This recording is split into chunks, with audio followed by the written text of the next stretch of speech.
Yang penting perlu dibuktikan itu adalah proses diangket karena dia akan menyelidiki apakah telah terjadi kecurangan.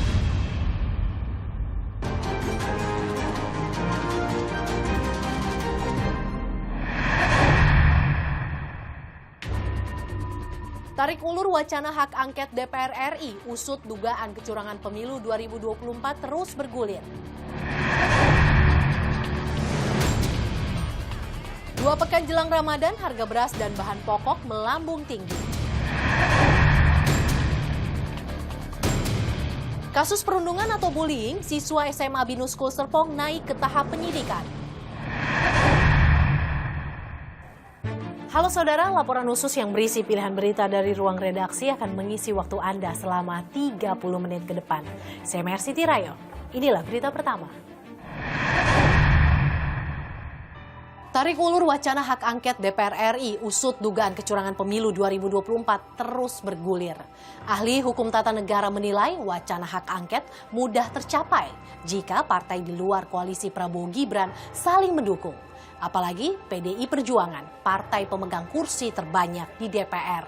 Sementara Cawapres Gibran Rakabuming Raka menyebut usulan hak angket sebagai masukan baik.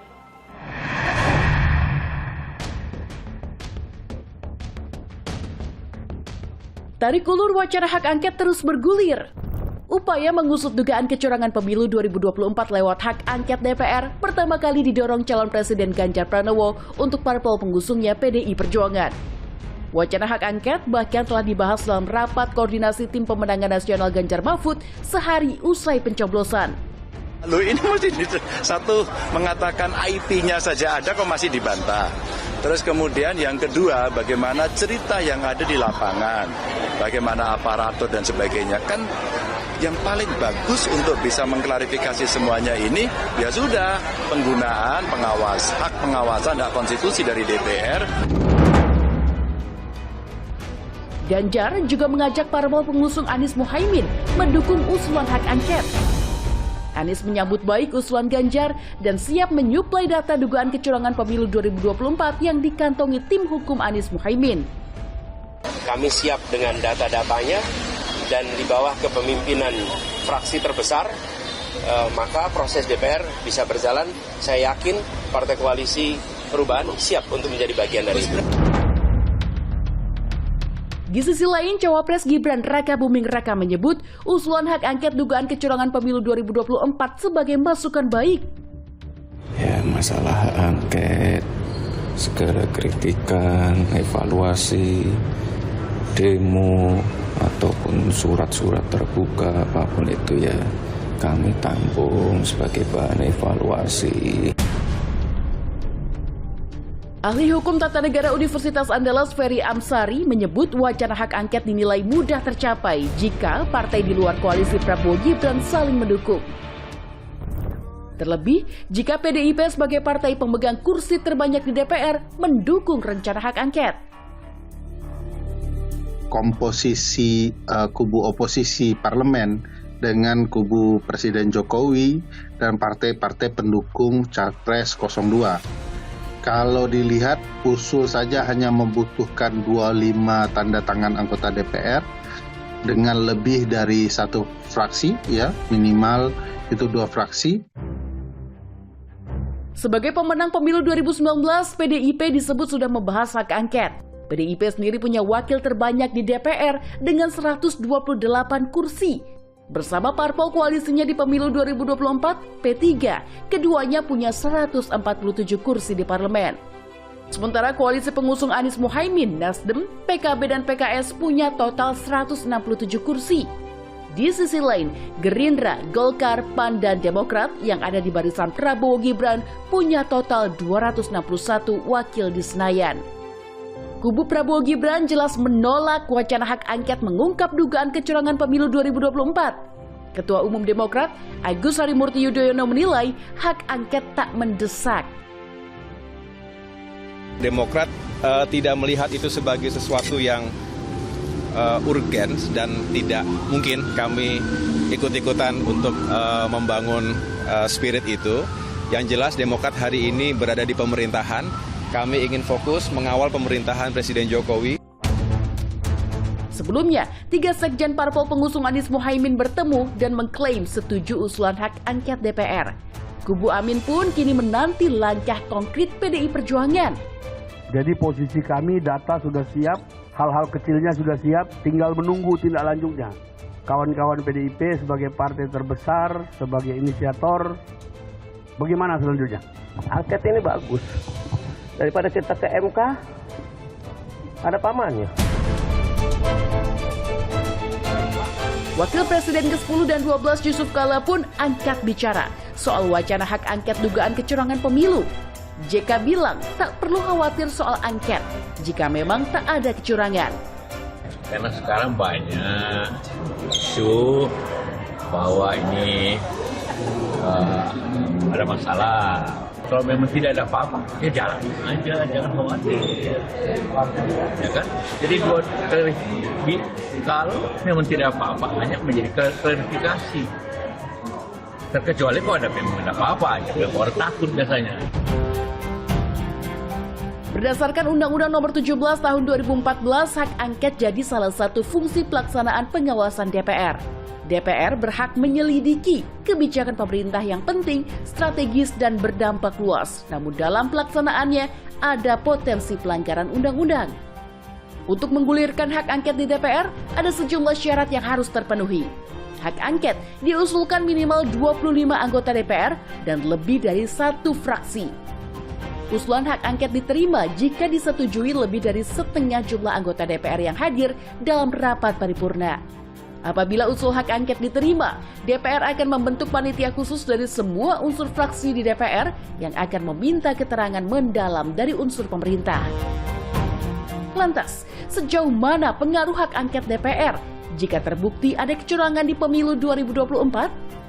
Pakar Hukum Tata Negara Universitas Andalas Ferry Amsari menyebut hak angket DPR bahkan bisa berujung pemakzulan di MPR apabila dalam proses angket DPR ada bukti keterlibatan Presiden dalam dugaan kecurangan pemilu 2024. Kalau angket kan ujungnya adalah hak menyatakan pendapat.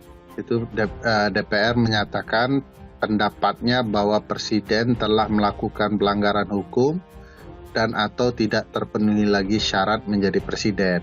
Tetapi bagi saya begini, yang penting perlu dibuktikan itu adalah proses diangket karena dia akan menyelidiki apakah telah terjadi kecurangan.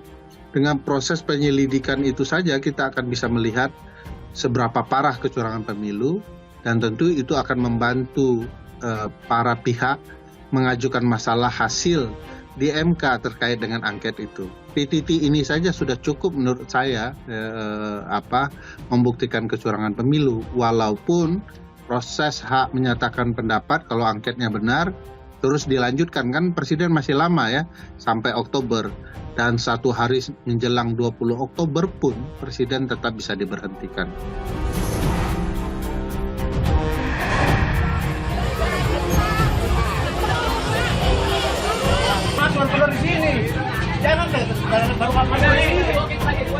Inflasi di Indonesia relatif lebih rendah dibandingkan negara-negara maju maupun inflasi global. Meskipun kita juga waspada terhadap kenaikan harga beras bulanan yang mencapai 7,7% year to date.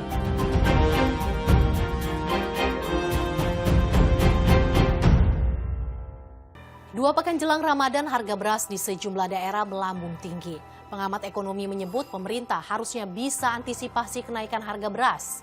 Sementara Menteri Keuangan Sri Mulyani mengungkap, meski belum memicu inflasi, namun jika harga beras terus naik, harga pangan lain patut diwaspadai.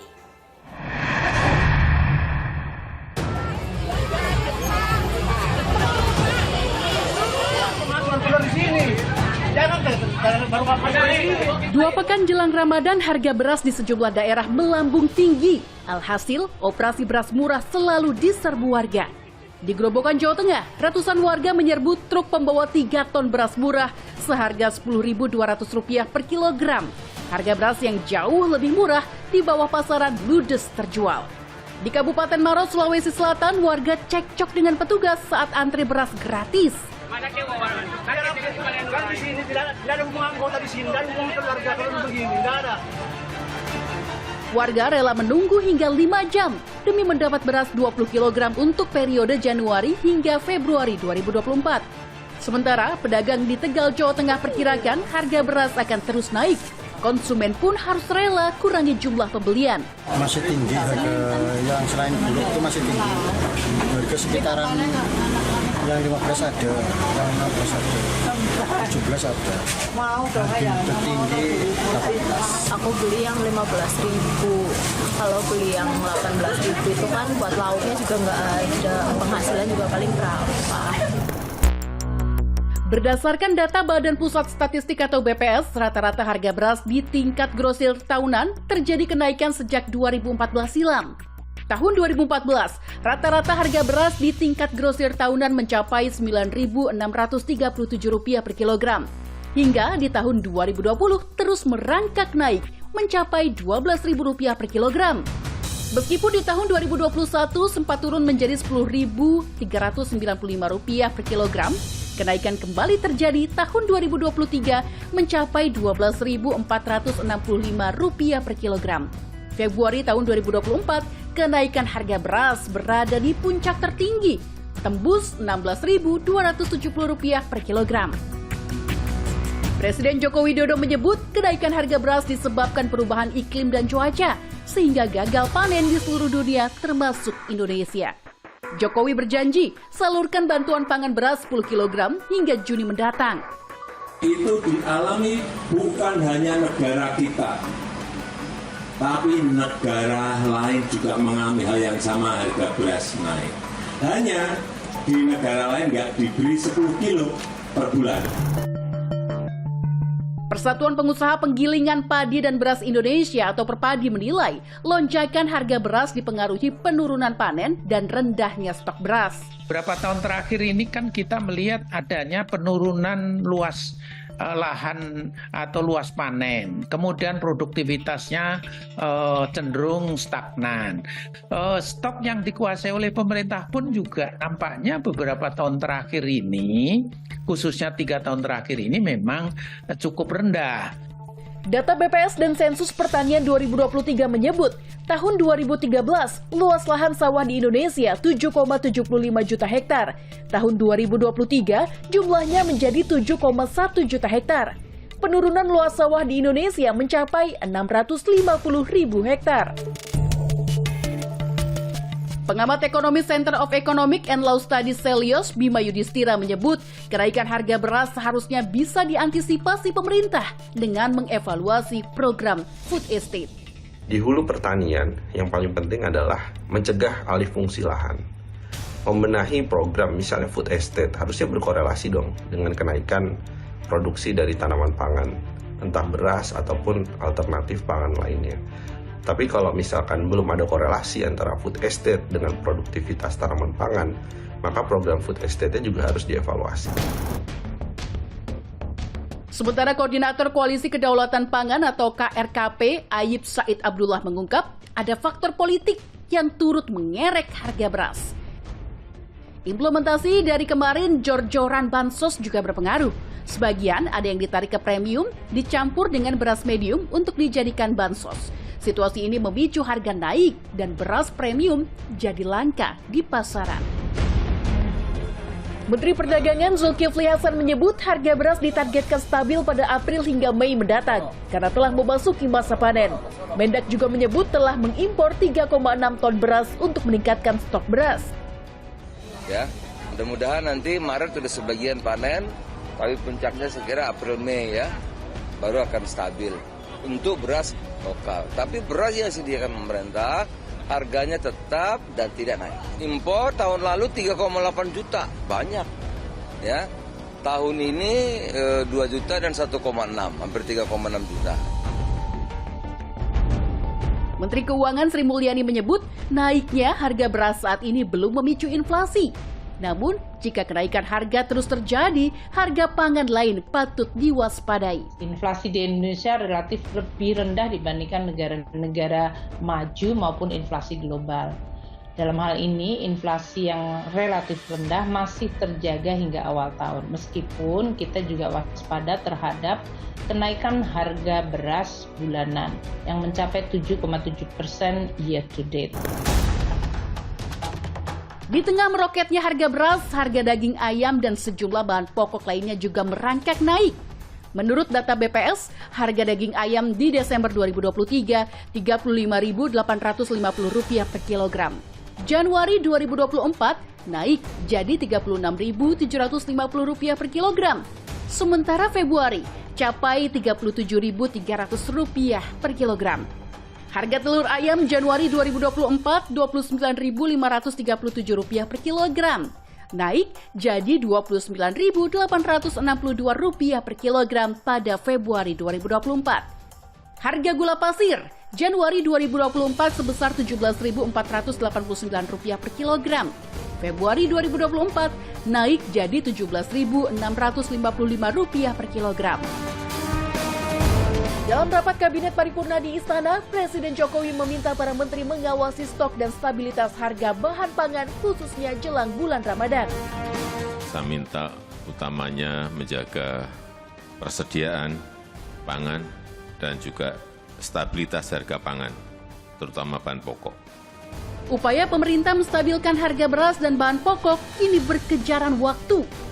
Bulan Ramadan di depan mata, disusul Idul Fitri. Jangan sampai harga terus melambung tinggi, membuat rakyat resah, apalagi memicu inflasi.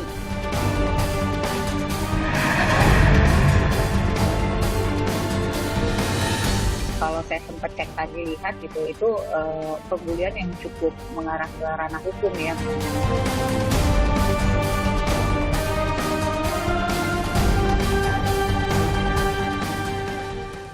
Kasus perundungan atau bullying siswa SMA Binus School Serpong naik ke tahap penyidikan.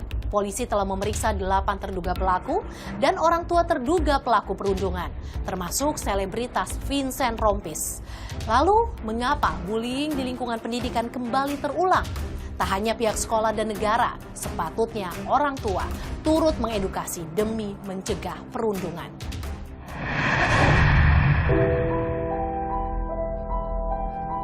Perundungan atau bullying di lingkungan pendidikan kembali terulang. Seorang siswa kelas 10 SMA Binus School Serpong, Tangerang Selatan, korban perundungan kakak kelas dilarikan ke rumah sakit akibat luka memar dan luka bakar di tubuhnya. Korban dipaksa melakukan berbagai hal, mulai dari meneriakkan nama hingga membeli makanan untuk seniornya. Jika tak dituruti, korban akan mendapat hukuman fisik. Diduga, perundungan terjadi di sebuah warung dekat sekolah. Pemilik warung membenarkan korban dan pelaku sering berkunjung usai pulang sekolah. Namun ia membantah warung miliknya jadi lokasi perundungan. Berbaur aja nongkrong. Berbaur doang. Emang cuma nongkrong di sini aja. Nongkrong sini aja. Nongkrong di sini. Gak berantem lagi Bang. Wah, akur lah ya. Akur. Kalau misalnya di sini tuh pasti kita omelin. Polisi tengah mendalami kasus perundungan yang diduga melibatkan anak selebritas. Sementara dari hasil gelar perkara pada 20 Februari lalu, diketahui pelaku lebih dari 1 orang dan sudah 2 kali melakukan perundungan. Kasus perundungan naik ke tahap penyidikan, namun polisi belum tetapkan pelaku anak. Duga terjadi tindakan kekerasan itu terjadi sekitar 2 kali, yaitu pada tanggal 2 Februari dan tanggal 13 Februari. Untuk bukti, sementara dari dari video, kami dapatkan dari rekaman video, kemudian ada beberapa bukti lainnya. Polisi telah periksa 8 terduga pelaku dan orang tua terduga pelaku perundungan, termasuk selebritas Vincent Rompis. Usai diperiksa selama 8 jam, Vincent menyampaikan rasa empati kasus perundungan dan akan mengikuti proses hukum. Dia berharap kasus yang melibatkan putranya bisa diselesaikan secara kekeluargaan. Harapannya sih semoga tidak akan ada lagi peristiwa-peristiwa atau kejadian seperti ini di masa mendatang. Saya masih membuka atau berusaha membuka pintu komunikasi dengan pelapor untuk biar semua ini masalah bisa diselesaikan secara baik-baik. Sementara itu pihak sekolah masih menginvestigasi kasus perundungan yang melibatkan siswanya. Komisi Perlindungan Anak Indonesia KPAI akan melakukan pengecekan sistem pencegahan kekerasan di Binus School Serpong. Misalnya soal edukasi, apakah ada ya sosialisasi, literasi ya, ini yang harus kita cek juga. Menurut psikolog Intan Erlita, pelaku perundungan biasanya ingin menunjukkan kekuasaan demi pengakuan. Mirisnya adalah ini dilakukan di satu, maksudnya mereka sama-sama di sekolah yang sama gitu, dan kalau saya sempat cek tadi lihat gitu, itu pembulian yang cukup mengarah ke ranah hukum ya, karena cukup banyak dilakukan oleh rame-rame, korbannya satu dan kekerasan fisiknya lumayan terlihat tadi. Jadi kalau saya lihat ini adalah sebuah kecolongan bagi pihak sekolah ya, gitu. Artinya di sini sangat terlihat bahwa karakter dari sekolah itu juga cukup perlu dipertanyakan, di mana keamanannya, di mana perlindungannya, sehingga bisa terjadi perundungan. Perundungan di Binus School Serpong tak hanya terjadi di tingkat SMA. Miris, kasus serupa juga terjadi di tingkat taman kanak-kanak pada Juli 2023 hingga Januari 2024 lalu. Korban yang berusia 4 tahun 11 bulan mengalami luka fisik hingga korban trauma dan tak berani masuk sekolah. Itu setelah kita tanya kepada cucu saya, kamu kenapa saya dipukul nih?